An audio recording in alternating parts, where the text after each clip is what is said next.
So I was kneeboarding with all the greats like Mario Fosa, God rest his soul, David Jennings,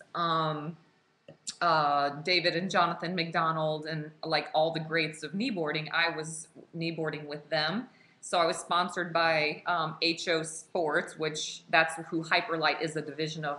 Hyperlight didn't even exist then.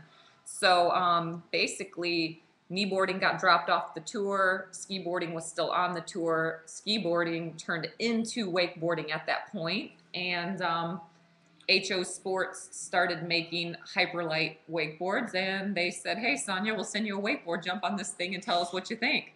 And I jumped on it, and I said, "Well, I think that's pretty cool." And that's how I started wakeboarding. Let's see. I'm turning off my screensaver there, so I'm not so annoyed with this. Oh, I gotta go. Christy Hemme, she's so photogenic. Yes, she is. She is. Next, I mean, obviously, I'm partial, but present company excluded. She's the hottest chick on the planet. Let's see. What advice do you use getting into the sport? Well, I guess it depends on an amateur level or a professional level. I know Sonja rode for over 10 years professionally, and I rode for 10 years professionally, which is for any sport is a long time. And in any sport, I believe that besides the athletic side of it, there's two other factors. There is the networking side of the sport, which honestly it wasn't until I actually got a girlfriend for the first time in the sport that I realized what my career was, because I stopped partying, I stopped socializing with the fans, with the the industry people, magazines and stuff like that, because I was like, why do I need to go out and party? I got a girlfriend now, right? And I seriously watched 6 figures drop off my income that year, and that I didn't like that. So I realized, like, okay, so what's got to change here? And I realized that, okay, the networking, the social aspect of the sport is equally as important, and in some cases even more important for those people like me that didn't have the podiums after my first year because of injuries, and understood, okay, that's important. So you got to be in the scene, you got to be social, you got to build relationships, and you have to think about it as a business, or for my belief, like the greats right now. The long-lasting Sean Murray. I mean, come on, the guy's still riding. He started in '94 with us. And then you got Rusty Malinowski. That guy gets it, right? So why is he making 30 grand a month?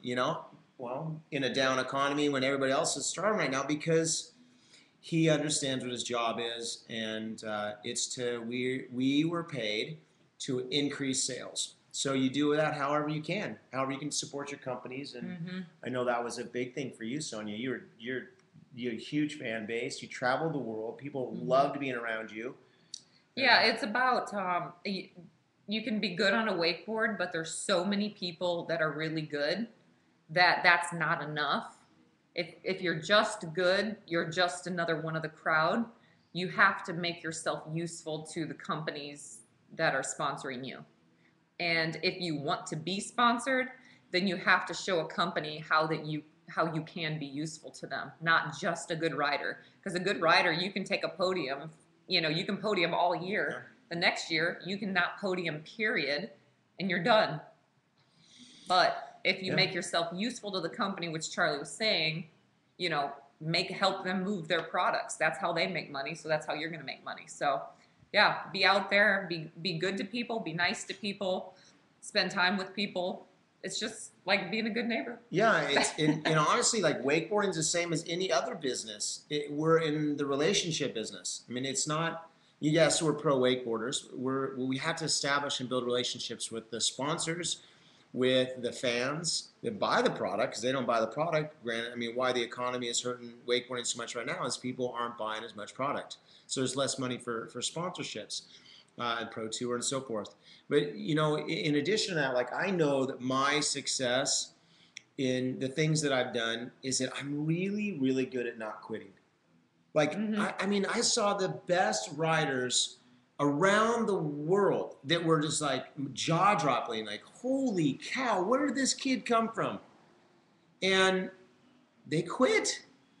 and I mean, I was not the best wakeboarder. Hmm. That's not a surprise to anybody that actually followed the sport over the years. I got a lot of exposure, and yet I wasn't the best, but I just didn't quit. I just outlasted other people. No, and the same with me. I mean, I had one year where, I won a pro tour stop. I took, I placed some podiums. At my best, I took second in the world. Um, but same with me is that I just didn't quit, and I always made myself useful to the company. Like I would ask them, I'd say, hey, are there any clinics? What's going on? What needs to be worked on or whatever. And some of the ideas I had, like developing an entire women's line with women's boots and women's handles and all that stuff. I mean, it didn't come to fruition for probably about 6 years. And when they started making that stuff, the president of the company said, yeah, Sonja, we should have listened to you a long time ago. And that's okay. You know what I mean? Like, all advice can't be just taken like that and whatever. But, you stick around long enough and you'll see your work come to fruition. So There's a question someone asked: how did the two of you meet? And then you and Christy, I think they're they talking say, about. Christina, my fiance and I met on a plane. Interestingly enough, we were both sitting coach flying from LA to Orlando. And over the loudspeaker, they said, Charley Patterson and Christy Hemme, come to the front of the plane. And 100% believe that it was fate, that we were sent to by our higher powers to see, to be placed each other. They put us, sat right next to each other in first class, and we have been dating ever since. And it's been incredible. We've been 21 months today. We've been Today. together. We met 21 months ago, and we're getting married May 8th in Kauai on Tunnels Beach. And yeah, greatest. I'm looking forward to the greatest day of my life. And yeah, very, very grateful that she's in my life and has become friends of Nick and Sonia's and many Yeah, of our others. she Because is a wonderful person. I'm really glad they found each other. Somebody, Pretense, whoever that is, asked, what exactly is New Skin? Well, Pretense, it's a business I am doing, but Charley got me into the business, so I will let him explain. Okay, so New Skin is actually one of the 6 largest network marketing companies in the world. It's anti-aging. So we have the only genetic approach to anti-aging in the world. Which Literally, is why it looks so good. hello, right? I'm no dummy. I'm spending this next word. It's anti-aging in the fact that I look at myself 10 years ago and I look younger now because of the deep lines, wrinkles, and discoloration, bad, all effects from the sun for 20 years with no sunscreen. Go figure.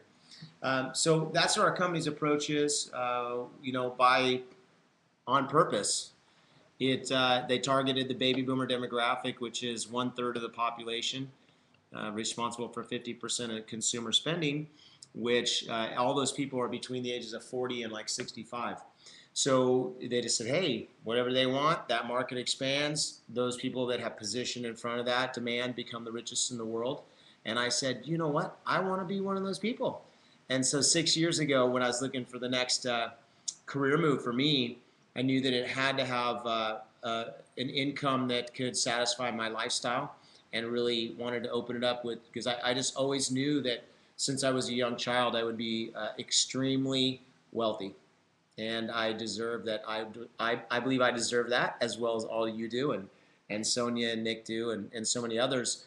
Well, when I saw New Skin was their position in the marketplace was wide open, and so I positioned myself, and over the last 6 years, I've brought other friends and family into the business with me, and helped them create success, which ultimately has helped me. So, you know what? I don't know what our timeline is here, but man, I'd love for those people that are on here today to extend out and make themselves my friend on Facebook, if you guys use Facebook, and to look for Charley Patterson, Charley Patterson, Patterson, and you'll see a picture of a redheaded, beautiful young lady, Christy, and me. And I'll make you my friends so we can stay in touch beyond this interview. So. Yeah, and someone's asking here, it says, do you find it hard to approach people about MLMs, or are people still pretty open-minded? Um, I I think it's about as hard when you believe in something, it's not hard to approach someone. And it's not really approaching someone to tell them what you think they need to do. We know what we have, we know it's amazing. And if it's a fit for people, then it's easy. So we never feel like we have to approach people. I don't feel like I have to approach someone to say, hey, you want to go out and wakeboard, because I think it's a good thing. So I don't feel weird about that. So it's the same thing with this. And the other side of it, in addition with that, it's the same thing as wakeboarding. You know, when I in 1994, and I believe that the same would probably be true for Sonja and Kobe and Weddington and Bischoff and Murray. I mean, all of us when we were pioneering the sport of wakeboarding, people looked at us like we were crazy. I mean, when I said I'm dropping out of college or I'm studying for medicine and be a doctor, and I've got a scholarship for track and field with the Ducks. I'm in my senior year, and I say I'm going to drop out of school and become a professional wakeboarder. When no one knows what wakeboarding is, I mean, they thought that I was crazy. They thought that I mean, how are you going to be professional in something that doesn't exist, right? But, what I found interesting is that those same people who thought I was crazy were riding a wakeboard with my name on it 2 years later. So who was crazy? I had a vision, and I held true to that. And the same thing with this business is what I found is that people, they think they know, yet they have no idea. And I know that's true because I was that person. When I had a friend that's introduced me to the company New Skin, I told him I'm not interested.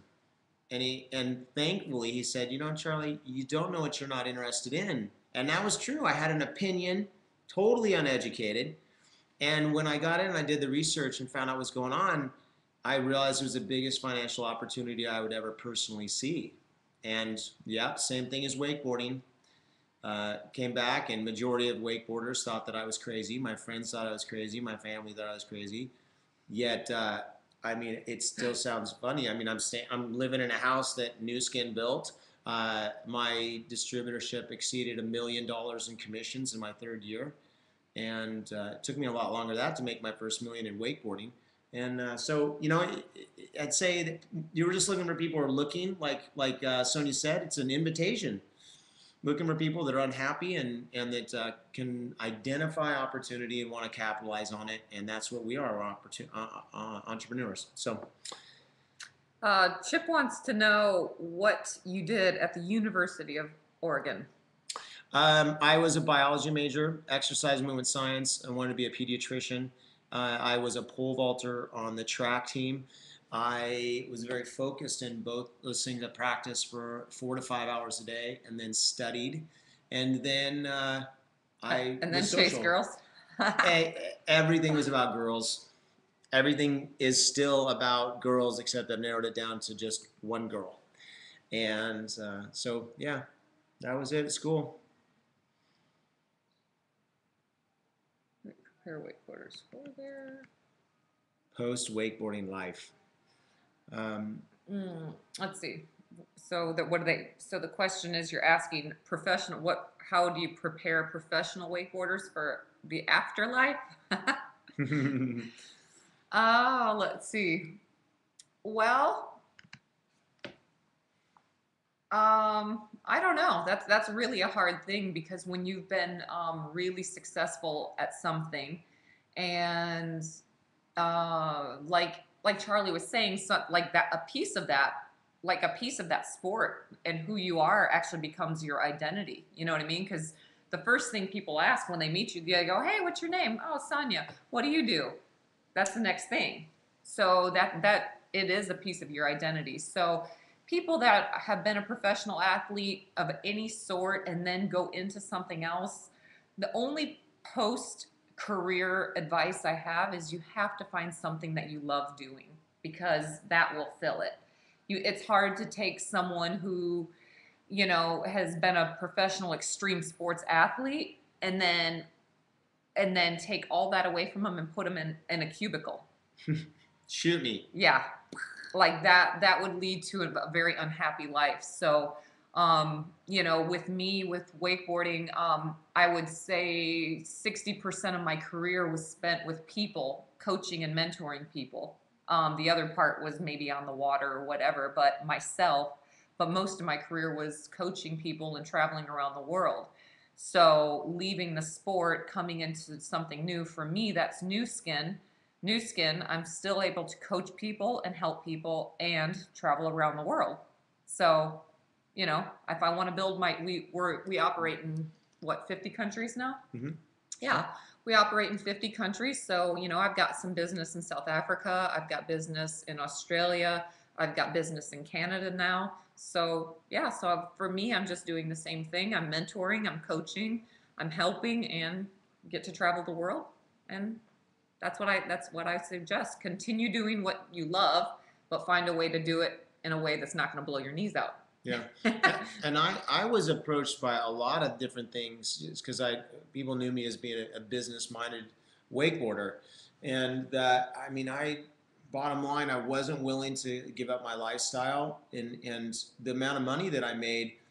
If I was going to get a job and researching getting a job, literally I would have been making a year, would have made it a month or two wakeboarding, depending on the year. And so that wasn't an adjustment that I was willing to make. And so yet at that time, like real estate was exploding. I mean, we had friends making $500,000, $1 million a year in real estate, right? I mean, just green in it, because everybody was making money. For me, I couldn't be passionate as what Sonja is saying about it. I couldn't envision myself being excited, being stoked to get up out of bed to go do real estate. And so I knew that as when I saw wakeboarding, I knew I would know because I saw wakeboarding. 3 days later, I'm moving to Florida. I knew when I saw the next chapter of my life, I would know. And I did when it was new skin that they put in front of me. And so I agree with you. You gotta be passionate about it. Me, I don't believe that money is the most important thing in the world, you guys. I don't. But it rates right up there with oxygen. Okay? I mean, if I want to travel, if I want to do anything, and so I knew I needed to make money, and yet I knew I had to be passionate about how I made money, and so that's what I found for me, and I have a burning desire to get up every day and do what I love, which is honestly for me, it's the same thing I did in wakeboarding, which behind the scenes was empowering people to follow their dreams, as we have both done, empowering people to take action on their own dreams and live them. And what I get excited about what I do today that's more motivating than anything financially has ever been for me or anything that I've ever been exposed to in my life is the fact that I have the ability to empower others to grow, to pursue their dreams, to dust off their dreams that they've forgotten about and know that they have hope and they can actually fulfill them, that they can own their life. And I love that because when I was wakeboarding, it was like only the kids that I felt like I could really connect with because most adults had already made decisions that they felt like they didn't have the ability to do anything about it. You know, maybe they got pregnant early or they have a job that they're tied to because of all these bills that they have. And so it was just the kids that were still at open mind. Yet with our career and our business, I have the ability to connect with those who have the desire. Everybody's got the potential. It just requires those that have the desire to create that in their life and change. And So I have someone asking how you Facebook me. You can just search me. It's Sonja, Sonja, Scheffler, Scheffler, and my married name. You can add that in there if you want, but you can find under Sonja Scheffler. Weinacker is my married name, Weinacker. So that's how you can Facebook me. And then I have a question here. It says, what is the biggest mistake do you think people make getting into the sport of wakeboarding? And you can probably back me up on this because when people come into the sport, they're really excited. They're really excited about the riding and their tricks and all that. And I've seen so many newbies come in and just be like, man, today they just talk about wakeboarding too much. Like, you know what I mean? They're just, and it's fine because they're excited, but for like the seasoned pros, they're just like going, dude, this kid's like a hyper puppy, you know? Like the guy will be like, dude, today I was out, I did the sickest 720. I'm seriously, it was so badass, it felt so cool. And it's like when people like the younger kids do that, the seasoned veterans just want to be like, dude, shut up and let someone else brag on your tricks. Don't tell us how big and cool your tricks are. I don't know. Would you agree with that, Charlie? Yeah, it's like we, I believe a lot in visualization, and that if every sport that I've done, every business mentor I've had, every coach, life coach, sport coach, has always taught me to visualize what it is that I wanted to create and manifest in physical form. And with that being said, they had me focus on the end result, like whether it's a year out, a month out, the end of your run, or 10 years out, the rest of your life, whatever it is, seeing the end result. And the reason I bring that up is because in life we see people just go, and their energy levels, they're up, they're down, they're excited, they're bummed out, and the seasoned veterans that have seen that long-term vision of the sport or their career, they're like this. Even. There's even. Yeah, they don't get so excited that, they had some happen. They don't get too upset. They're just consistent because they know they've seen the end of the movie, and they know that Die Hard, it's the Die Hard movie, and you happen to catch the end of the movie first, so Bruce Willis doesn't die, right? And yet, so when you go back and you watch the beginning and you watch it all the way through, you're able to see that every scene that he's going to make it to the end. So you don't get too upset. You don't get too bummed out. You don't get too excited. You're just able to enjoy the movie because you know the ending. And that's sport. The veterans have that. The people that tend to quit, they get excited. They get bummed out. They're gone.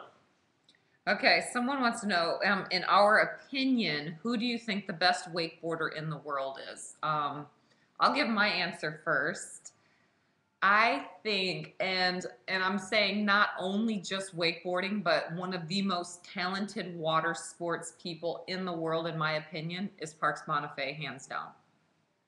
Cool. He revolutionary. There's a bunch of guys that come to mind. First was Darren, who really charged it energetically, was just, wow, powerful. Then you had Byerly, who was just super innovative.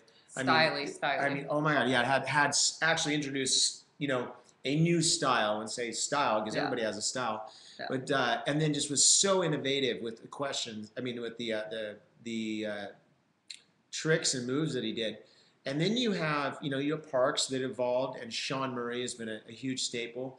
Today I really think that Rusty has a really good, clear understanding of the business side of the sport, which I think is important, the riding ability, what it means to be a professional, and training.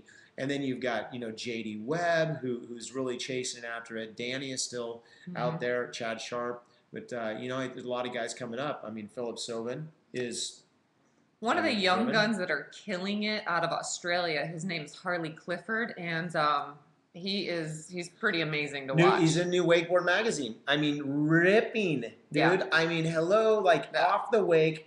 Hillside 900. Yeah, and the kid's I think he's what the heck, 16 now. So he's rides her body glove. Yeah, has a. Still there we go. my very first sponsor, 1995, picked me up for $200 a month. My first sponsor. I was professional. I didn't go back to school, right? $200 a month. $200, woo, big money. Wow. So I have a little guy. His name is Bray, and he is 17 months. And someone wants to know, has Nick ever had to take care of him by himself? The answer is yes.